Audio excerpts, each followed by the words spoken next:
Hello, നല്ല നമസ്കാരം. നെറ്റ്ഫ്ലിക്സിൽ release ചെയ്ത പ്രിയങ്ക മോഹൻ ചിത്രം മെയ്ഡ് ഇൻ കൊറിയ, ഒറ്റ വാക്കിൽ പറഞ്ഞാൽ ഒരു ഫീൽ ഗുഡ് മൂവി ആയിട്ട് വേണമെങ്കിൽ വിശേഷിപ്പിക്കാം.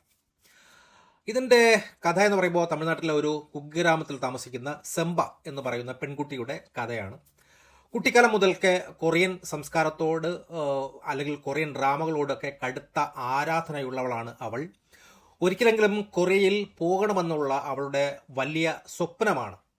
മണി എന്ന യുവാവുമായി അവൾ പ്രണയത്തിലാകുന്നു. വീട്ടുകാർ വിവാഹം നടത്താൻ വേണ്ടി ശ്രമിക്കുന്നു. അതിനെ എതിർക്കുമ്പോൾ അവൾ ചെന്നൈയിലേക്ക് ഒളിച്ചോടുകയാണ്. അവിടെ വെച്ച് കൊറിയയിലേക്ക് പോകാൻ അവസരം ലഭിക്കുന്നുണ്ടെങ്കിലും മണി അവളെ ചതിച്ച് അച്ഛൻ നൽകിയ പണവുമായി മുങ്ങുകയാണ്. ഒടുവിൽ തനിയെ കൊറിയയിൽ എത്തിപ്പെടുകയായി. സെമ്പ അവിടെ അതിജീവനത്തിനായി പോരാടുകയാണ്. ആ പോരാടുന്ന സമയത്ത് ഒരു മുത്തശ്ശിയെ പരിചയപ്പെടുന്നു. തുടർന്നുണ്ടാകുന്ന സംഭവങ്ങളാണ് സിനിമയുടെ ഇതിവൃത്തം എന്ന് പറയാം. തമിഴ്നാട്ടിൽ നിന്നും കൊറിയയിൽ പോയി വിജയിച്ച ആദ്യ തമിഴ് വനിതയായിട്ടുള്ള സെമ്പക അമ്മാളിൻ്റെ കഥ നായികയ്ക്ക് വലിയ ഒരു പ്രചോദനമാണ്. സിനിമയുടെ തുടക്കത്തിൽ തന്നെ ഇതിനെക്കുറിച്ചൊക്കെ ഒന്ന് സംസാരിച്ച് പോകുന്നുണ്ട്. പിന്നെ അതോടൊപ്പം തന്നെ ഇത് വികാസ് ബെൻ സംവിധാനം ചെയ്ത ക്യൂൻ, ശ്രീദേവിയുടെ ഇംഗ്ലീഷ് ആൻഡ് വിംഗ്ലീഷ് എന്ന് പറയുന്ന സിനിമ, അങ്ങനെയുള്ള ചില സിനിമകളുടെ സാമീപ്യമോ അല്ലെങ്കിൽ അതിൻ്റെ പകർപ്പോ ഇതിൽ കടന്നുകൂടുന്നുണ്ട്. ഇതിൻ്റെ പെർഫോമൻസ് നോക്കുമ്പോൾ പ്രിയങ്ക മോഹൻ വളരെ ഒരു ഗംഭീരമായിട്ടുള്ള സെമ്പക എന്ന് പറയുന്ന കഥാപാത്രത്തെ പ്രിയങ്ക വളരെ മനോഹരമായിട്ട് തന്നെ ക്യൂട്ടായിട്ട് അവതരിപ്പിച്ചിട്ടുണ്ട്. നല്ല കാണാനൊക്കെ നല്ല കിടലം ഭംഗിയായിട്ട് തോന്നി. ഒരു ആയിട്ടുള്ള ഒരു രാജ്യത്ത് ഒറ്റപ്പെട്ടു പോകുന്ന ഒരു പെൺകുട്ടിയുടെ ഒരു നിസ്സംഗമായ ഒരു അവസ്ഥ അവൾ നന്നായി തന്നെ അവതരിപ്പിച്ചിട്ടുണ്ട്. പിന്നെ പാർക്ക് ഹൈറ്റ് ജീൻ, നമ്മുടെ സ്ക്വിഡ് ഗെയിമിലെ സീരീസിലൂടെ വളരെ പ്രശസ്തയായിട്ട് മലയാളികൾക്കും എല്ലാവർക്കും ഇന്ത്യക്കാർക്കൊക്കെ അറിയാവുന്ന ഒരു മുത്തശ്ശി കഥാപാത്രം കിട്ടലായിരുന്നു.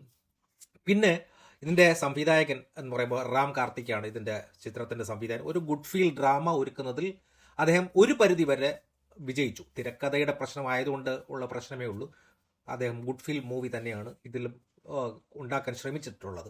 പിന്നെ ഇതിൻ്റെ ഒരു ക്രോസ് കൾച്ചർ ഉണ്ടല്ലോ, നമ്മുടെ തമിഴ്നാടിൻ്റെയും ഒരു കൊറിയൻ സംസ്കാരങ്ങളെയും കോർത്തിണക്കിയിട്ടുള്ള ആ ഒരു അവതരണ രീതി നല്ലൊരു പുതുമയുള്ളതായിട്ട് എനിക്ക് തോന്നി. അതോടൊപ്പം തന്നെ സ്ത്രീ ശാക്തീകരണം, സ്വന്തം കാലിൽ നിൽക്കേണ്ടതിൻ്റെ പ്രാധാന്യം, അതോടൊപ്പം തന്നെ സോഷ്യൽ മീഡിയയിൽ കാണുന്ന കൊറിയയും യഥാർത്ഥ കൊറിയയും തമ്മിലുള്ള ഒരു വ്യത്യാസം എന്നിവ സിനിമയിൽ ചർച്ച ചെയ്യപ്പെടുന്നുണ്ട്. അതോടൊപ്പം തന്നെ ഒരു ഗുഡ് മൂഡ് കുടുംബത്തോടൊപ്പം കാണാൻ പറ്റുന്ന നല്ലൊരു ക്ലീൻ സിനിമയായിട്ട് ഈ സിനിമ വിലയിരുത്താം.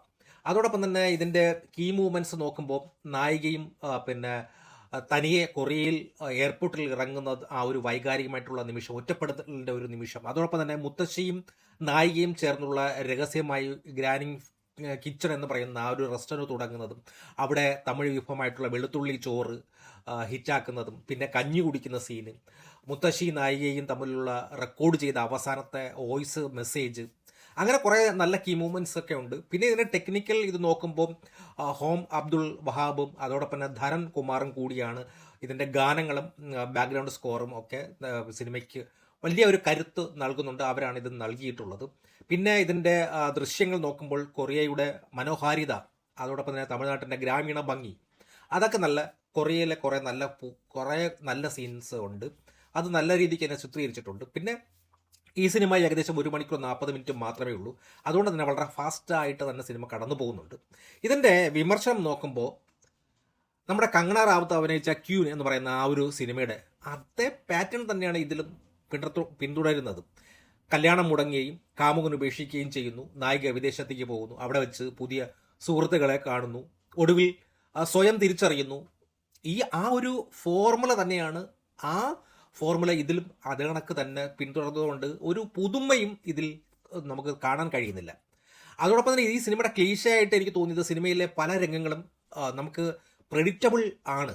നായികൻ നേരിടുന്ന ആ വെല്ലുവിളികൾ വളരെ പെട്ടെന്ന് തന്നെ പരിഹാരം ലഭിക്കുന്നത് ആ ഒരു സിനിമയുടെ ആ ഒരു നാച്ചുറാലിറ്റിയെ നന്നായിട്ട് തന്നെ ബാധിക്കുന്നുണ്ട്.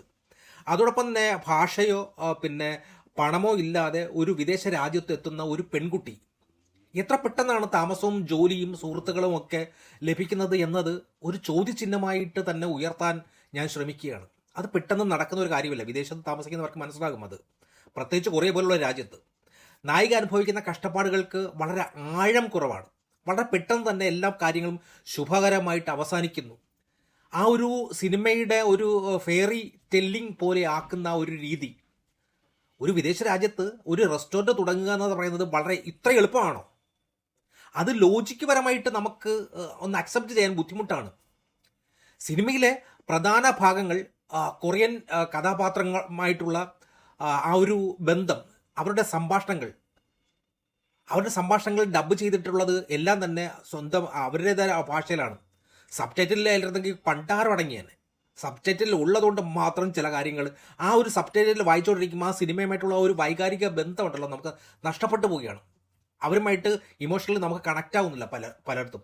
കാരണം വെച്ച് കഴിഞ്ഞാൽ കൊറിയൻ ഭാഷ ആയതുകൊണ്ട് അത് നമ്മൾ സബ് ടൈറ്റിൽ വായിച്ചാൽ മാത്രമേ അത് മനസ്സിലാകത്തുള്ളൂ. അതോടൊപ്പം തന്നെ തുടക്കത്തിൽ പണമില്ലാതെ ബുദ്ധിമുട്ടുന്ന നായികയുടെ കഥയാണ് പലയിടത്തും കാണിക്കുന്നത്. പക്ഷേ സിനിമയ്ക്കുള്ളിൽ പണം ഒരു വലിയ പ്രശ്നമായി ഒരിടത്തും വരുന്നില്ല. വളരെ ലാഭത്തോടെയാണ് ഈ സാഹചര്യങ്ങളെ നായിക കൈകാര്യം ചെയ്യുന്നത്. പിന്നെ നായിക ചതിച്ച് മണി എന്ന് പറയുന്ന കഥാപാത്രം പെട്ടെന്നൊരു നല്ലവരായിട്ട് പ്രത്യക്ഷപ്പെടുന്നു. അതൊരു ഒരു ക്ലാരിറ്റി ഇല്ലായ്മ അത് ഫീൽ ചെയ്യുന്നുണ്ട്. പെട്ടെന്ന് നായികയുടെ പാരൻസിനെ ഹോസ്പിറ്റലിൽ എത്തിക്കുന്നു. നായികയും അതോടൊപ്പം തന്നെ മുത്തശ്ശിയും തമ്മിലുള്ള ആ ഒരു ബന്ധമൊക്കെ കിട്ടലമാണ്, ഓക്കെയാണ്. പക്ഷേ ആ ഒരു കൂടെ വന്നിട്ടുള്ള ഒരുപാട് കഥാപാത്രങ്ങളുണ്ടല്ലോ, അവർ വെറുതെ വന്നു പോകുന്നതായിട്ടാണ് തോന്നുന്നത്. അവർക്ക് കഥയിൽ എന്തെങ്കിലും കോൺട്രിബ്യൂട്ട് ചെയ്യാനൊന്നും തന്നെ ഇല്ല പലയിടത്തും. വെറുതെ കുറേ ആൾക്കാർ വന്ന് കുറേ ഇതുമായിട്ട് വന്നു പോകുന്നു, മ്യൂസിക് വായിക്കുന്നു, പാട്ട് പാടുന്നു, വയലിൻ വായിക്കുന്നു, അങ്ങനെ കുറേ സാധനങ്ങൾ വന്നു പോകുന്നതല്ലാതെ അവരുമായിട്ട് ഒരു ബോണ്ടിങ് ഇല്ലാതെ പോകുന്നു. അല്ലെങ്കിൽ അവർക്ക് കഥയിൽ ഒന്നും ചെയ്യാനില്ല. പിന്നെ ഈ പ്രേക്ഷകരുടെ താല്പര്യങ്ങൾ മാത്രം നോക്കി ഡിസൈൻ ചെയ്ത ഒരു പ്രോജക്റ്റ് പോലെയാണ് എനിക്ക് തോന്നിയത്. കലയോ അല്ലെങ്കിൽ കലാകാരനെയോ എന്നതിലുപരി മാർക്കറ്റിംഗ് തന്ത്രമാണ് ഇവിടെ മുൻഗണന നൽകിയിരിക്കുന്നത്. കൊറിയൻ തരംഗം അല്ലെങ്കിൽ കൊറിയൻ സിനിമകൾ ഇന്ത്യയിൽ വളരെ ശക്തമായതുകൊണ്ട് തന്നെ ആ ഒരു സ്ട്രാറ്റജിയാണ് ഈ സിനിമയിൽ ഉപയോഗിച്ചിരിക്കുന്നത്. എനിക്ക് തോന്നുന്നത് ചുരുക്കത്തിൽ ഒരു സിനിമ ഒരു ദൃശ്യപരമായിട്ടും സംഗീതപരമായിട്ടും മികച്ചു നിൽക്കുന്നുണ്ടെങ്കിലും തിരക്കഥയിൽ ആ ഒരു പാളീച്ചയും അതോടൊപ്പം തന്നെ ലോജിക്കില്ലാത്തതും എളുപ്പ വഴിയിലൂടെ പെട്ടെന്ന് സിനിമ തീർത്തതുപോലെയും വലിയ കഷ്ടപ്പാടുകളൊന്നും ഇല്ലാതെ പെട്ടെന്ന് സിനിമ അവസാനിപ്പിക്കുന്നത് പോലെ നായികയ്ക്ക് അത്ര വലിയ ഒരു കഷ്ടപ്പാടുകളൊന്നും അനുഭവിക്കേണ്ടി വരുന്നില്ല എന്നുള്ള ഒരു സാധനം ഒക്കെ ഉള്ള ഒരു സാധനമാണ്. എന്തായാലും വൺ ടൈം വാച്ചബിൾ ആയിട്ടാണ് എനിക്ക് തോന്നിയത്. വളരെ ഗംഭീരമായിട്ടുള്ളൊരു സാധനമായിട്ടൊന്നും എനിക്ക് ഫീൽ ചെയ്തില്ല. എന്തായിരുന്നാലും ഒ ടി ടിയിൽ തന്നെ ഡയറക്റ്റ് ഒ ടി ടിയിൽ വന്നത് നന്നായി. തിയേറ്ററിലൊക്കെ ആണെങ്കിൽ ഇത് 8 നിലയിൽ പൊട്ടി പാളിഷായി പോകുമായിരുന്നു. എന്തായിരുന്നാലും ഒരു 5ൽ 2.5 മാർക്ക് കൊടുക്കാൻ പറ്റുന്ന ഒരു സിനിമ, നായിക പ്രാധാന്യമുള്ള ഒരു സിനിമ, എല്ലാവർക്കും ഇരുന്ന് കാണാൻ പറ്റുന്ന ഒരു സിനിമയായിട്ടാണ് എനിക്ക് ഫീൽ ചെയ്തത്. Made in Korea. Thank you.